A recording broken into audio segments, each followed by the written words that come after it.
ये आप लाइव तस्वीरें देख रहे हैं।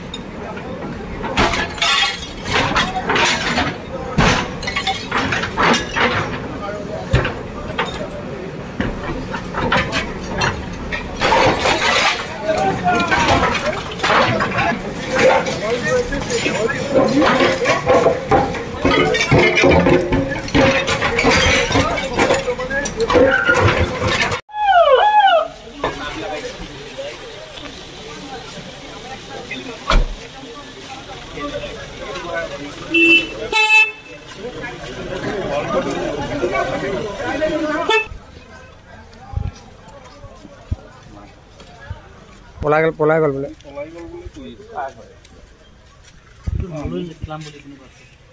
আমিন নুরুল আমিন সরি আমিন ঠিকদার আছে বিল্ডিং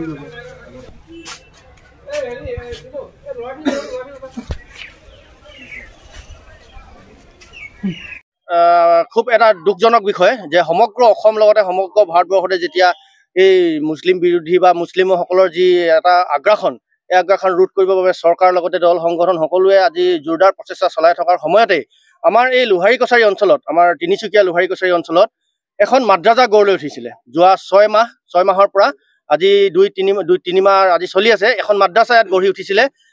যিজন নুৰুল আমিন আমাৰ এই মছজিদ কমিটিৰ প্ৰেচিডেণ্ট লোহাৰী কছাৰীৰ প্ৰেচিডেণ্ট লগতে আৰু আপোনাৰ এজন প্ৰতিষ্ঠিত ঠিকাদাৰ, হয়তো আমাৰ তিনিচুকীয়াবাসী ৰাইজ বা অসমবাসী ৰাইজে চিনি পাব তেখেতক। নুৰুল আমিন তেখেত এজন স্বীকৃতিপ্ৰাপ্ত ঠিকাদাৰ। তেখেতৰ ছত্ৰছায়াত তেখেতৰ ধন বলৰ জোৰত এখন মাদ্ৰাজা ইয়াত গঢ়ি উঠিছিলে বুলি আমি খবৰ পাই আমি যোৱাকালি আমি ইয়াত আহি এটা অভিযান চলালো আৰু অভিযান চলাই আমি দেখিবলৈ পাওঁ যে এই মছজিদৰে এজন ইমাম তেখেতে ইয়াত কোন ল'ৰা ছোৱালীক তেখেতে মাদ্ৰাজা শিক্ষা প্ৰদান কৰি আছিলে।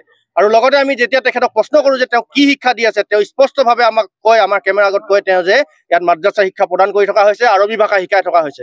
গতিকে আমাৰ ৰাইজে আমি এই বস্তুটো হ'বলৈ দিব নোৱাৰোঁ। গতিকে আমি যোৱাকালি এইটো বন্ধ কৰি দিলোঁ আৰু আমি প্ৰশাসনক আমি অনুৰোধ জনাওঁ প্ৰশাসনে যাতে এইবিলাক দৃষ্টিগোচৰ কৰে, এই বিষয়টোৰ ওপৰত উচিত তদন্ত কৰি যোন ব্যক্তি জড়িত হৈ আছে এই মাদ্ৰাজা স্থাপন কৰাৰ ক্ষেত্ৰত তেখেতসকলক আইনী ব্যৱস্থাৰে তেখেতসকলক বিবিধ ব্যৱস্থা প্ৰদান কৰিব লাগে। আৰু লগতে আমি জনাওঁ তেখেতক আমি যেতিয়া নুৰুল আমিনক আমি প্ৰশ্ন কৰিছিলোঁ যে সমগ্ৰ ভাৰতবৰ্ষ অসমতে যেতিয়া মাদ্ৰাজা বন্ধ অবৈধ ঘোষণা কৰিলে চৰকাৰে, তৎসত্ত্বেও তেওঁ কিহৰ এটা প্ৰয়োজন হ'ল ইয়াত মাদ্ৰাজা খুলিবলৈ, তেখেতে তেতিয়া আমাক উত্তৰ দিছে যে এই লোহাৰী কছাৰী অঞ্চলত পূৰ্বতে জনসংখ্যা কম আছিলে মুছলিম মানুহৰ, এতিয়া জনসংখ্যা বৃদ্ধি হৈছে, জনগাঁথনি তেওঁলোকৰ বৃদ্ধি হৈছে, গতিকে তেখেতৰ এখন মাদ্ৰাজা ইয়াৰ প্ৰয়োজন অনুভৱ কৰিলে। গতিকে আমি ইয়াৰ পৰা এইটোৱে স্পষ্ট হলো যে আজি তেওঁলোকৰ যেতিয়া পূৰ্বতে জনসংখ্যা কম আছিলে তেতিয়া মাদ্ৰাজা নাছিলে, এতিয়া যেতিয়া জনসংখ্যা বৃদ্ধি হ'ল তেওঁলোকে মাদ্ৰাজা খুলিছে ইয়াত। কাইলৈও তেওঁলোকৰ ইছলাম ধৰ্মৰ আৰু কি নকৰিব তেওঁলোকে আমি আজি প্ৰশ্ন আৱৰ্তন আমি আহি গলো।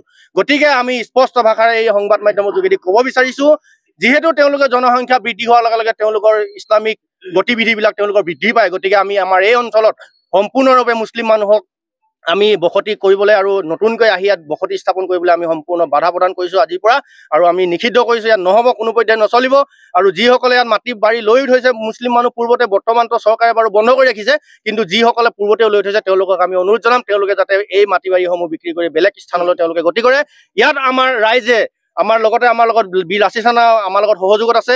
আমি এই অঞ্চলৰ নতুনকৈ কোনো মুছলিম বসতি স্থাপন কৰিবলৈ দিয়া নহ'ব, কাৰণ তেওঁলোকৰ যেতিয়া বসতি স্থাপন হৈ তেওঁলোকৰ যেতিয়া জনসংখ্যা বৃদ্ধি হৈ যায়, লগে লগে তেওঁলোকৰ সেই ইছলামিক কাৰুকাৰ্যবিলাক, ইছলামিক তেওঁলোকৰ মনোভাৱবিলাক বৃদ্ধি পায়, তেওঁলোকৰ গতিবিধি বঢ়াই দিয়ে, আৰু আমাৰ হিন্দু মানুহৰ ল'ৰা ছোৱালী, আমাৰ হিন্দু মানুহৰ বাই ভনীসকল এই ৰাস্তাইদি অহা যোৱা কৰিবলৈ আজিৰ সময়ত ভয় খোৱা হ'ল। সন্ধিয়া সময়ত আমি নিজে ভয় খাওঁ আমাৰ ল'ৰা ছোৱালী ইয়াত অকলে পাৰ হৈ যাবলৈ, কাৰণ আমি পৰিলক্ষিত কৰোঁ, আমিও দেখোঁ আহোঁতে যাওঁতে ইয়াত বিভিন্ন চিনি নাপাওঁ ক'ৰ পৰা ল'ৰা আহি ইয়াত ভাড়াঘৰবিলাক অধিগ্ৰহণ কৰি আমাৰ এই অঞ্চলত যিসমূহ ভাড়াঘৰ আছে, সেই ভাড়াঘৰসমূহত ক'ৰ পৰা কি কামত ইয়াত আহি মুছলিম সম্প্ৰদায়ৰ মানুহ কিছুমানে আহি বসতি কৰি আছে আমি ক'ব নোৱাৰোঁ। গতিকে আমি আজি সেইখিনিও আমি তদন্ত কৰিম, তেওঁলোকৰ নথি পৰীক্ষা কৰিম। তেওঁলোকে আহি ইয়াত ৰাতি বিয়লি 9টা 10টা 11টা বজাত ৰাতি তেওঁলোকে ৰাস্তা পদূলিয়ে পিট পিটাই ফুৰে। তেওঁলোকে কি কামত তেওঁলোকে ৰাতি ঘূৰি ফুৰে নাজানো। গতিকে আমাৰ এইবিলাকৰ প্ৰতি আমাৰ ভয় ভাবুকি আহিছে, আমাৰ ল'ৰা ছোৱালী, আমাৰ উঠি অহা প্ৰজন্মৰ প্ৰতি ভয় ভাবুকি আহিছে। গতিকে আমি আজি ৰাইজে সজাগ হৈছে, আজি ৰাইজে ওলাই আহিছে একত্ৰিতভাৱে।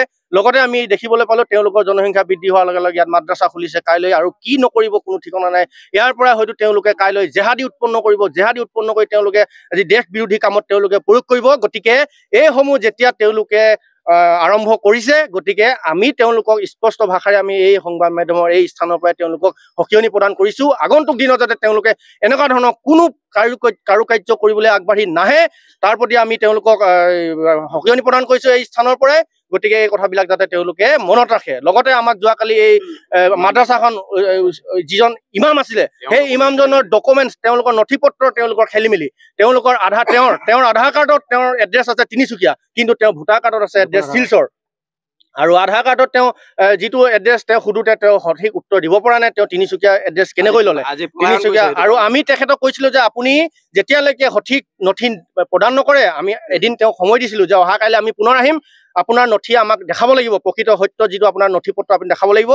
আৰু আমি আজি আহি দেখিলোঁ তেখেত এই স্থানত নাই।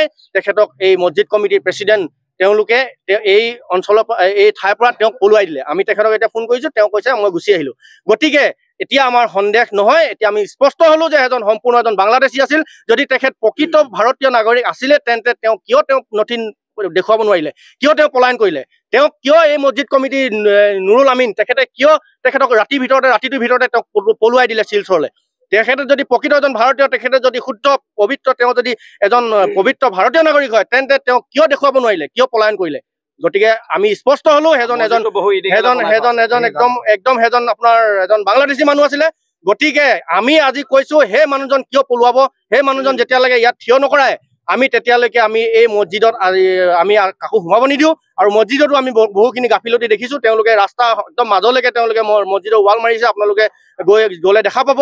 একদম ৰাস্তাৰ মাজলৈকে তেওঁলোকে ৱাল মাৰিছে। আৰু কাৰ ছত্ৰ ছায়াত, কাৰ তেওঁৰ বল বুকুত, তেওঁ এজন চৰকাৰী ঠিকাদাৰ হ'ল বুলিয়ে কি তেওঁ চৰকাৰ তেওঁৰ হাতত আছে নেকি, তেওঁ আইনৰ উৰ্ধত নেকি, তেওঁ তিনিচুকীয়া উন্নয়ন প্ৰাধিকৰণৰ কেনেকৈ তেওঁক পাৰ্মিশ্যন দিলে ইমান ৰাস্তাৰ মাজলৈকে ৱাল মাৰিবলৈ। গতিকে এই ৱালখন আজিয়ে আঁতৰাব লাগিব, আজিয়ে তেওঁলোকে ভাঙিব লাগিব। তেওঁলোকৰ যি সীমা তাত ৱাল দিয়ক।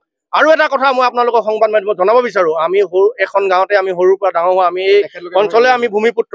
আমি সৰুৰ পৰা দেখি আহিছোঁ এই মছজিদটোৰ পূৰ্বতে কেৱল এটা মাইক আছিলে আৰু ইমান শব্দ প্ৰদূষণ হোৱা নাছিলে। আজি আপোনালোকে লক্ষ্য কৰিলে দেখিব 4-5টাকৈ তেওঁলোকে মাইক লগাইছে, উচ্চ স্বৰত তেওঁলোকে আজান দিয়ে।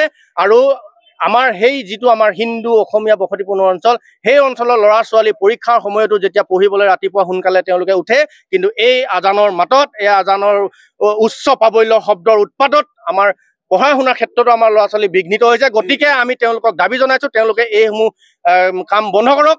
তেওঁলোকে মাইক লগাইছে, চিঞৰিছে, শুনিছে, আমি মানি লৈছোঁ। তেওঁলোকৰ বসতি অঞ্চল যিমানখিনিলৈকে আছে, তেওঁলোকৰ মানুহ আছে, তেওঁলোকে শুনক, সিমানখিনিলৈকে তেওঁলোকে চাউণ্ড দিয়ক, আমি বেয়া নাপাওঁ। কিন্তু এইবিলাক বন্ধ কৰিব লাগিব, তেওঁলোকৰ মই মতালি বন্ধ কৰিব লাগিব, ইমান উচ্চ স্তৰ নহ'ব।